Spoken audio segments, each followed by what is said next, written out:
What kind of fire doesn't roar, but whispers, waits, and then devours an entire city while its people sleep? On the night of February 15th, 1941, Santander was wrapped in winter calm. The Cantabrian Sea breathed cold air into narrow streets. Shutters rattled gently. Most families were already in bed, unaware that a single spark, small, almost insignificant, had just begun writing the city's darkest chapter. It started near the port. A strong south wind, dry and relentless, carried embers like messengers of fate. One roof caught, then another. Flames crept upward, licking wooden beams and tarred rooftops that had stood for centuries. By the time church bells began to ring, the fire was no longer a blaze, it was a living thing. People poured into the streets half-dressed, clutching children, icons, photographs. The wind howled through alleys like a bellows, turning streets into tunnels of fire. Sparks leapt across plazas. Entire blocks ignited at once, collapsing in showers of ash and red light. Firefighters fought bravely, but water froze in the cold, hoses failed, and the wind laughed at every effort. Then came the moment that shattered hope.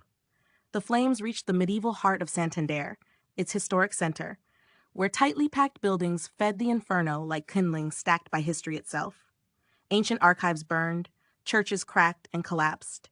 The sky glowed orange so brightly that ships miles away believed the city had exploded. And yet, here's the haunting twist. Almost no one died. Thousands fled into the night, guided by instinct and fear. Mothers counted children again and again. Neighbors who had barely spoken for years pulled each other through smoke-choked streets. By dawn, more than 10,000 buildings were gone. Over 37,000 people were homeless, an entire city center erased in a single night. When morning came, Santander stood silent. Smoke drifted over ruins that still smoldered. Streets that once echoed with footsteps and commerce were now unrecognizable.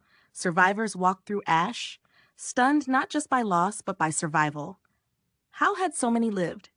Why had the fire spared lives while taking everything else? The Great Fire of Santander did not just destroy a city, it reshaped it.